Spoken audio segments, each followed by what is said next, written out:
Mamma mia, qu'est-ce que j'ai trouvé aujourd'hui, hein. Il faut absolument que je monte tout ça, hein. Oh que oui.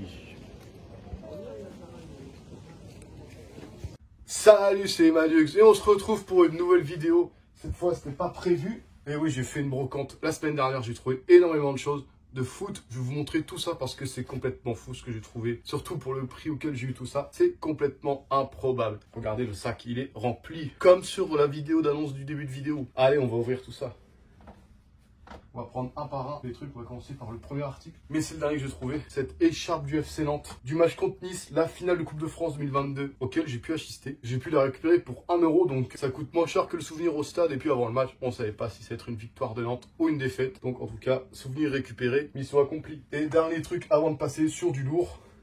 Ce petit maillot vintage Adidas de environ 96-98 sans rien, ça pourra servir à un custom. Vous pourrez mettre peut-être le logo de la chaîne Collection de luxe dessus. Comme ça peut avoir un petit flow assez stylé. Donc le dos, rien dessus. Et ça, je l'ai eu pour 5 €. Donc ça, en vrai, plutôt bon prix pour ce genre de maillot aussi vieux. Et ensuite, on va passer sur du lourd. Vraiment, du lourd, je déconne pas. C'est sur Instant, j'ai tout récupéré. Je vais commencer doucement. Donc ça, c'est un maillot d'Allemagne de 1992, Adidas Vintage. Celui-là, je l'ai laissé à mon frère, parce que j'étais avec mon frère à la brocante. Donc on s'est plus arrangé. Je lui ai laissé 2 maillots, et puis après, le reste, j'ai gardé pour moi. Donc petit maillot de l'Allemagne Vintage de 1992. Bon, un peu taché, mais qui passe très très bien. Avec le Adidas comme ça, en feutrine. L'étiquette Adidas, évidemment, classique. Rien dans le dos, mais franchement, maillot super classe, bien vintage comme on les aime. Je ne vais pas forcément passer du temps parce que le reste, ça vaut vraiment le détour. Donc pour le reste, simplement, c'était des gens qui connaissaient, les gens qui bossaient au club de l'AS Saint-Etienne. Du coup, j'ai pu récupérer 5 maillots de l'AS Saint-Etienne, plus un maillot d'un autre club qui ont été préparés et portés en match pour un prix vraiment pas cher. Je vous dirai ça à la fin. Ça, c'est le deuxième maillot que mon frère a gardé. Donc ça, c'est un maillot de l'AS Saint-Etienne de la saison 2003-2004. Je sais les saisons pour la simple et bonne raison que les patchs LFP en 2003-2004 étaient comme ça. Bon, c'est pas forcément les patchs préférés des collectionneurs parce qu'ils ont vite tendance à se coller avec les autres maillots et à s'abîmer. Mais si le maillot est bien conservé, normalement, ça devrait ne poser aucun souci. Et ça, c'est le maillot de la remontée du club en Ligue 1 en 2004 après une superbe saison. Et Créteil avait même pu les affronter où c'était une des rares défaites stéphanoises de la saison 1-0 au stade Dominique Duvauchel. Et ça, c'est un maillot qui a appartenu à Hernandez, ancien joueur stéphanois, bon, qui a rien à voir avec les Hernandez qui jouent au PSG et au Milan. Donc ça, c'était les maillots que j'ai laissé à mon frère. Vous inquiétez pas,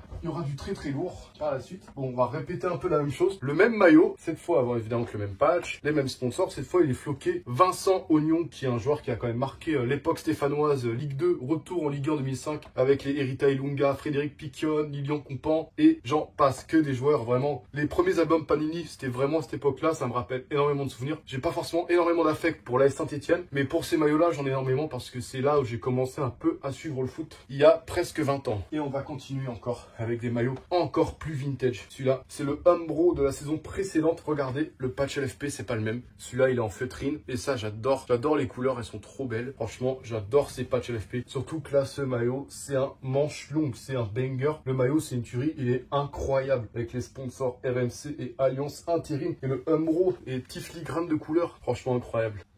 Et c'est un maillot qui a appartenu à Joe. Je sais plus son prénom, mais en tout cas, c'était un jeune joueur de l'équipe de Saint-Etienne qui n'a pas forcément eu énormément de temps de jeu. Vous inquiétez pas, il y aura un zoom sur les maillots en fin de vidéo, sur les 3 prochains. Et on va faire un petit changement de club. Le petit maillot qui était en plus, c'était un maillot du Stade Rennais, préparé ou porté, je sais pas. En tout cas, je peux être sûr que ça vient de Stock Pro, parce que les étiquettes Puma à l'époque, pour les maillots de boutique, c'était des étiquettes papier. Et là, c'est floqué. Donc les petits détails, le Rennes.fr, le Samsic, le patch Ligue 1 que vous connaissez un peu plus. Et il est floqué d'un joueur qui aura marqué un peu cette époque Ligue 1, l'international turc, mais Vlut Erding. Franchement, très heureux d'avoir pu récupérer ce maillot. Franchement, le maillot, c'est un banger. Je vous laisse avec un petit zoom dessus. Et on revient.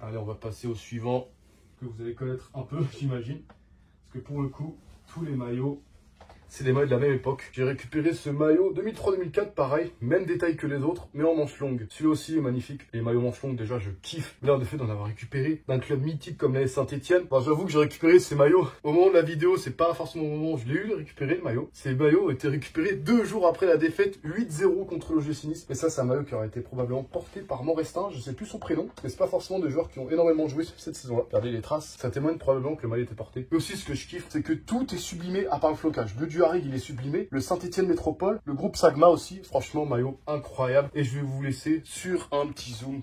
Parce que franchement, là, extraordinaire.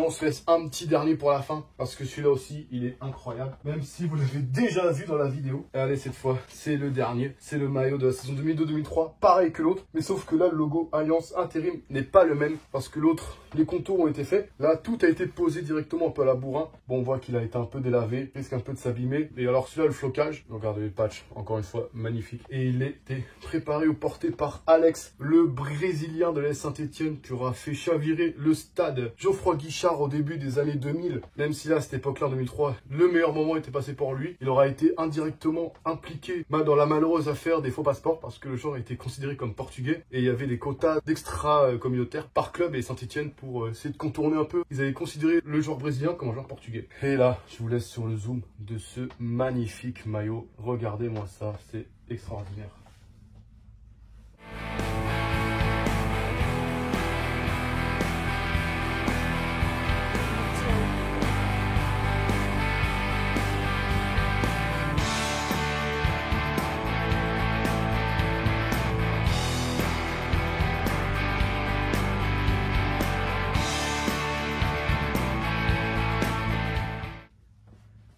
Et c'est tout pour cette vidéo. Alors, la vérité sur le prix de tout ça, c'est que j'ai eu ce lot de maillots. Bon, je compte pas les 2 premiers articles. J'ai eu ces 7 maillots pour 60 €. Combien? Pour 60 €. Pour 60 €. C'est un truc de fou. On m'a dit le prix. Je suis resté très calme, mais après, je suis tombé de ma chaise. Non, franchement, c'est la meilleure brocante que j'ai faite depuis 10 ans. La vérité, c'est vraiment, ça fait depuis 10 ans que j'ai pas fait un truc aussi bien, d'avoir trouvé un truc aussi extraordinaire. Et en telle quantité, c'est du jamais vu. Ça, c'est pas tous les jours que ça arrive. Ça, il faut que je vous le dise. Mais par contre, faites vos brocantes à côté de chez vous. Vous serez pas déçus. Vous serez récompensés par tout ça. Vous trouverez souvent des trucs qui sont bien. Mais alors là, des trucs extraordinaires, ça a le mérite d'arriver. Et si vous avez aimé la vidéo, n'hésitez pas à lâcher un like, à vous abonner et à mettre les cloches pour pas rater les prochaines vidéos. Et sur ce, on se dit salut à tous!